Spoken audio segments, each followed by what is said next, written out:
नमस्कार मंडळी. आज वाचूया अमृतवेलचा पुढचा भाग. पहाटेचे गार वारे सुटले तरी नंदाचा डोळ्याला डोळा लागला नाही. पुन्हा पुन्हा या कुशीवरून त्या कुशीवर होत रात्री जे ऐकले त्याचा अर्थ लावण्याची ती धडपड करीत होती. पत्राचे कपडे जुळवून ते वाचण्याचा प्रयत्न करावा तशी रात्री मधुरा शुद्धीवर यायला वेळ लागला तेव्हा नंदाचे काळीज धडधडू लागले. पण डॉक्टर धीर देत म्हणाले, हे फेफरं नाही, भीतीच्या पोटी येणारी मूर्छा आहे. शुद्धीवर आल्यावर मधुरा काही केले आईकडे जायला तयार होईना. तिला थोडी कॉफी पाजून नंदाने आपल्या कुशीत घेतले आणि गमतीदार गोष्टी सांगत झोपविले. पण मधुरा झोपली तरी वसुंधरा जेवायला उठली नाही. नंदाही उपाशी राहिली. आगगाडीतल्या 2 अपरिचित माणसांप्रमाणे त्या दोघी मैत्रिणी आपापल्या पलंगावर बसून राहिल्या. शेवटी नंदा उठली. वसुंधरेजवळ येऊन बसली. तिच्या मस्तकावरून मायेने हात फिरवीत ती म्हणाली, वसू, क्षमा कर मला. मी खोटं बोलायला नको होतं मघाशी. पण खरं सांगते, देवदत्ताने दिलेली ती बाहुली मी आणली होती मधुरेला द्यायला. तुझी मैत्रीण म्हणून इथं आले मी. तुला फसवायला नको होतं मी. पण माझ्या गळ्याची शपथ आहे तुला. अशी मनातल्या मनात तू कढत बसलीस तर दुसऱ्या माणसानं काय करावं? देवदत्तांच्या बाबतीतलं तुझं दुःख काय आहे हे कळल्याशिवाय ते मला कसं दूर करता येईल? नि तुझं दुःख हलकं करता येत नसेल तर मी इथं राहायचं तरी कशाला? मी परत जाऊ का? वसूला थोपटीत आणि तिला धीर देत नंदा बराच वेळ बोलत राहिली. तेव्हा कुठे तिच्या मनातली अढी कमी झाली. तिच्या अबोलपणाचा बांध फुटला. नंदाच्या मांडीवर मस्तक ठेवून कितीतरी वेळ ती आपली कहाणी सांगत राहिली. मग झोपेच्या गोळ्या घेऊन ती झोपी गेली. पण नंदा मात्र जागीच राहिली. भुताटकीच्या अफवेमुळे ओस पडलेल्या वाड्यात अवसेची रात्र काढावी लागणाऱ्या प्रवासिनीसारखी. वसूने सांगितलेली सारी कहाणी एखाद्या चित्रपटाप्रमाणे तिच्या डोळ्यांपुढून सरकू लागली. बाळपणीच आईबापांच्या मायेला पारखी झालेली वसू, मामांच्या घरात खुरटलेल्या मनाने लहानाची मोठी झालेली वसू, आपल्या रूपाच्या आणि गळ्याच्या धुंदीत स्वप्नरंजनात दंग होणारी वसू. अशा वसूचे देवदत्ताशी लग्न होते. प्रीतीच्या पहिल्या रात्रीचे एक अतिमोहक चित्र स्वप्नाळू वसूने मनात रंगविलेले असते. चित्रपटातल्या नाजूक साजूक मिलनासारखे देवदत्त हळूच जवळ येऊन आपली हनुवटी वर करेल, आपल्या रूपाची स्तुती करेल, आपल्या लाजरेपणाविषयी थट्टेने बोलेल आणि मग हळूच आपला हात हातात घेऊन. पण प्रत्यक्षात तिच्या या स्वप्नांच्या ठिकऱ्या ठिकऱ्या उडतात. त्या पहिल्या रात्री देवदत्त मद्यपी मित्रांच्या बैठकीत मशगूल होऊन जातो. तो शयनगृहात येतो 2 वाजल्यावर. आल्याबरोबर धुसमुसळेपणाने तो तिला आपल्याकडे ओढतो. मग किळसवाना वास येत असलेल्या तोंडाने तो तिची चुंबनामागून चुंबने घेतो. कोळ्याच्या जाळ्यात सापडलेल्या माशीसारखी त्याच्या मिठीत तिची स्थिती होते. प्रीतीच्या या पाशवी दर्शनाने वसूच्या मनाला जो तडा जातो तो कायमचा. तो सांधला जावा असे पुढे काहीच घडत नाही. मामा मामींच्या लोभीपणामुळे नावापुरते असलेले माहेरही तिला पूर्णपणे पारखे होते. नवरा दगड असला तरी त्याला बायकोनेच देव मानायला हवे या कोरड्या उपदेशाशिवाय सासूकडूनही तिला काही मिळत नाही. देवदत्ताच्या कुठल्याही बेहोशीत, दारूच्या, शिकारीच्या, वाचनाच्या, नाच गाण्याच्या वसू भाग घेऊ शकत नाही. मधुरेच्या जन्मानंतरसुद्धा दोघांची मने कधीच जवळ येत नाहीत. हळूहळू देवदत्तांच्या वडिलांच्या आत्महत्येची कथा तिला कळते. त्या वेड्याचा वारसा देवदत्ताकडेही आला आहे ही शंका तिच्या मनात मूळ धरते. दोघांमध्ये 2 ध्रुवांचे अंतर निर्माण होते. या सर्वांवर कळस चढतो तो दारूच्या धुंदीत देवदत्त आपल्या आईचा खून करायला जातो तेव्हा. माझ्या वडिलांचा खून तू केलास असे बडबडत बंदूक घेऊन तो आपल्या आईच्या अंगावर धावतो. आता त्याच्या वेडाची हद्द झाली अशी वसूची खात्री होते. हा भयानक प्रसंग पाहून मधुरेला फिट्स येऊ लागतात. आपल्या आणि मधुरेच्या जीवाविषयी वसू धास्तावून जाते. देवदत्ताचा बंगला सोडून सासूच्या बंगल्यात येऊन राहते. इथं पाऊल टाकलंत तर मी जीव देईन असे ती देवदत्ताला बजावते. कल्पनेने हा चित्रपट पाहता पाहता नंदाच्या अंगावर काटा उभा राहिला. सुंदर हिरवळीच्या खाली भयंकर ज्वालामुखी धगधगत असावा तसे बाह्यता सुख शिखरावर असलेल्या वसूच्या संसारात केवळ दाहक दुःख लपले होते. तिला वाटले असे उठावे, देवदत्ताच्या बंगल्यावर जावे आणि वसूसारख्या साध्या भोळ्या मुलीच्या जीवनाशी त्याने मांडलेल्या या क्रूर खेळाचा जाब त्याला हडसून खडसून विचारावा. पण वसूच्या कहाणीतून देवदत्ताचे जे दर्शन तिला झाले होते ते लक्षात घेता असे काही करणे म्हणजे खेळातल्या बंदुकीने खऱ्याखुऱ्या वाघाची शिकार करायला जाण्यासारखेच होते. वसूविषयी तिला वाटणाऱ्या सहानुभूतीला जसजशी भरती येत गेली तसतसा तिला स्वतःचा अधिक अधिक राग येऊ लागला. देवदत्ताने सज्जनपणाचे सोंग आणून आपल्याला फसविले आणि एखाद्या अल्लड पोरीप्रमाणे त्याचे कौतुक करीत आपण त्याच्याशी समरस झालो. त्याच्या बुद्धीचे आणि व्यक्तित्वाचे आपल्याला आकर्षण वाटू लागले.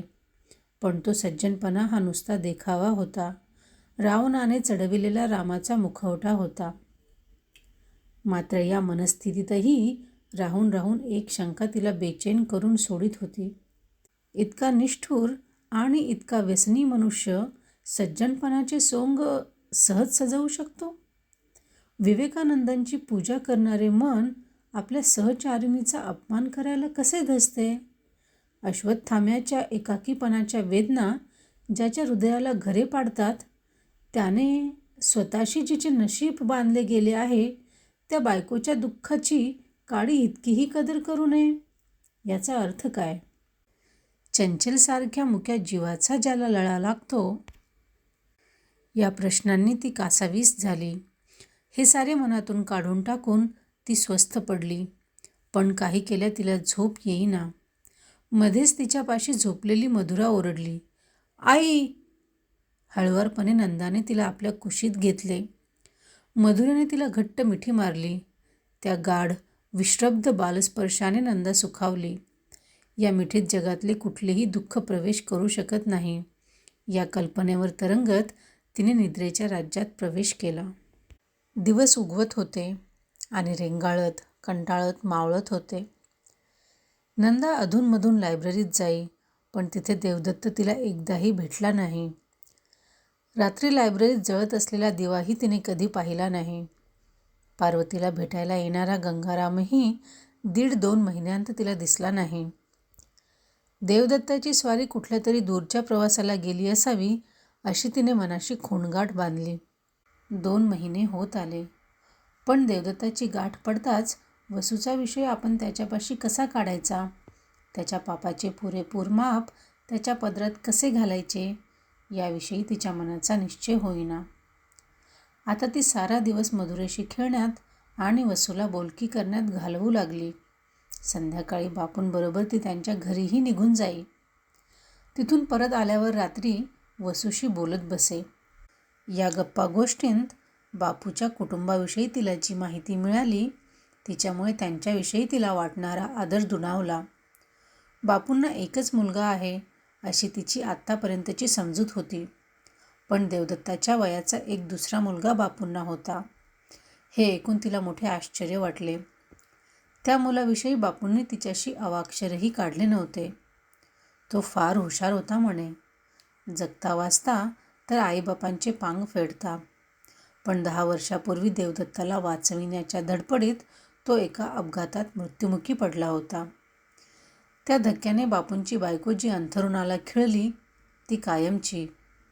या लोळ्यापांगळ्या सासूची सेवा करायला प्रेमविवाह करून घरात आलेल्या सुनबाई नाखुश आहेत हे पाहून बापूंनीच थोरल्या मुलाला मुंबईला पाठवून दिले होते. जुन्या नोकराचाकरांकडून वसूने ऐकलेल्या या गोष्टी जेव्हा नंदाला कळल्या तेव्हा तिच्यापुढे एकच प्रश्न उभा राहिला. असा देवमाणूस अगदी जवळ असताना आपले दुःख त्याला सांगायची आणि त्याचे दुःख हलके करायची इच्छा वसूला का होऊ नये? या प्रश्नाने ती बेचैन होई. काही केले त्याचे उत्तर तिला सापडत नसे. मात्र संध्याकाळच्या बापूंच्या आणि सावित्रीबाईंच्या सहवासातल्या 4 घटका तिला मोठा दिलासा देत. दिवसभर उन्हातानातून चालून आलेल्या प्रवाशाला गंगास्नान घडावे तसे तिला होई. कसे शीतळ निर्मळ वाटे. आईचा निरोप घेऊन बापूंच्या घरून परत येताना नकळत मोगरा फुलला, मोगरा फुलला हा चरण ती गुणगुणू लागे. तथापि एक गोष्ट तिच्या लक्षात येऊन चुकली होती. जहागीरदारांचा विषय निघाला की बोलके बापू अबोल होत. त्यांच्याकडून एखाद दुसऱ्या वाक्याचेच उत्तर मिळे. अंधाऱ्या खोलीत उन्हाचा अंधुक कवडसा कुठेतरी पडावा. तो इवलाचा सोनेरी प्रकाश सुरेख दिसावा. पण खोलीतला काळोख उजळून टाकण्याची शक्ती त्याच्या अंगी असू नये तसे बापूंचे उत्तर तिला वाटे. 3-4 दिवसात बापूंकडून कणाकणाने जे तिला कळले ते तेवढेच होते. देवदत्ताचे वडील बापूंचे चांगले मित्र होते. ते मुळीच वेडसर नव्हते. ते होते दत्तक. बाळपण फार गरिबीत गेल्यामुळे त्यांचा स्वभाव चमत्कारिक झाला असावा. या तरेवाईकपणामुळे तरुण वयातच ते बुवा वैराग्याच्या नादाला लागले. आत्महत्येचे वेडही त्यांच्या डोक्यात शिरले. मात्र आश्चर्याची गोष्ट म्हणजे आत्महत्येनंतर त्यांचे प्रेत चंदनगडच्या आसपास कुठेही सापडले नाही. आत्महत्येच्या पत्राबरोबर त्यांनी देवदत्तच्या नावाचे एक पत्रही बापूंच्याकडे पाठवून दिले होते. त्या पत्रावर माझ्या मृत्यूनंतर 20 वर्षांनी चिरंजीव देवदत्त यांस देणे एवढेच शब्द होते. बापूंनी ते पत्र 20 वर्ष जीवापलीकडे जपून ठेवले आणि 3-4 महिन्यांपूर्वी देवदत्ताला दिले. देवदत्ताच्या वडिलांविषयी एवढे तरी तिला कळले, पण त्याच्या आईविषयी विचारले की बापू चटकन विषय बदलीत. शेवटी देवदत्ताविषयी नंदाने अगदी खोदून खोदून प्रश्न केले तेव्हा बापू म्हणाले, चपळ घोड्यावर मांड ठोकून बसणारा कुणीतरी असावा लागतो. तसा स्वार नसला की घोडा उधळतो. शनिवारी संध्याकाळी बापूंच्या या सूचक बोलण्याचा विचार करीतच नंदा सावित्रीबाईंना म्हणाली, आई येते हां. तिने त्यांना नमस्कार केला. इतक्यात बापू उद्गारले, सावित्री, खरा म्हातारा झालो हं मी. कसलीच आठवण राहत नाही आता. लगेच खुंटीला लावलेल्या कोटाकडे ते गेले. त्यातून एक पत्र बाहेर काढून त्यांनी ते नंदाच्या हातात दिले. तिने वरचे अक्षर पाहिले. पत्र देवदत्ताचे होते. परत येताच नंदा तडक आपल्या खोलीत गेली. दिवा लावून ते पत्र वाचू लागली. पत्राच्या प्रारंभी घाईघाईने प्रिय नंदा अशी अक्षरे लिहिलेली दिसत होती. मागाहून ती खोडून टाकली असावीत. पत्रात एवढाच मजकूर होता. काल रात्री मी परत आलो. सकाळी मोठ्या आशेने लायब्ररीत गेलो, पण तुम्ही लायब्ररीत आला नाही. किती अधीरतेने तुमची वाट पाहिली मी. मीच नाही, चंचल नाही. तुम्ही माझ्यावर रागावला आहात, होय ना? का वसून राक्षसांच्या गुहेचं तुम्हालाही भय घातलंय? मी मनकवडा नाही, पण तुम्ही भित्र्या नाही असं माझं मन मला सांगतंय. चंचल माझी खरीखुरी मैत्रीण आहे, पण ती फक्त डोळ्यांनी बोलते. तुम्ही आयुष्यात आलात. एक बोलकी मैत्रीण मिळाली म्हणून मी आनंदून गेलो. ज्याच्यापाशी आपलं हृदय उघडं करता येईल असं माणूस जगात आहे असं तुमच्याशी बोलताना मला वाटू लागलं. तो सारा भासच होता का? 2-4 दिवसांत मी पुन्हा बाहेर जाणार आहे. कधी परतेन कोण जाणे. कदाचित परत येणारही नाही. ते जाऊ दे. मी परत आलो तरी कधी येईन हे कोणी सांगावं. मी येईपर्यंत तुम्ही इथे असाल असं थोडंच आहे. जाण्यापूर्वी तुमच्याशी मनमोकळेपणाने बोलावं असं सारखं वाटतंय. उद्या भेटाल? दुपारी 3 वाजता चंदनगडला जाऊ. संध्याकाळी परत येऊ. मात्र माझ्यातल्या राक्षसाचं भय वाटू लागलं असेल तर हे साहस करू नका. शेवटी या जगात माणूस एकटा, अगदी एकटा आहे. हेच खरं. अश्वत्थामाला हेमिंग्वेचा मार्ग मोकळा नाही, पण तो मला आहे. हे माझं केवढं सुदैव आहे. तुमचा देवदत्त.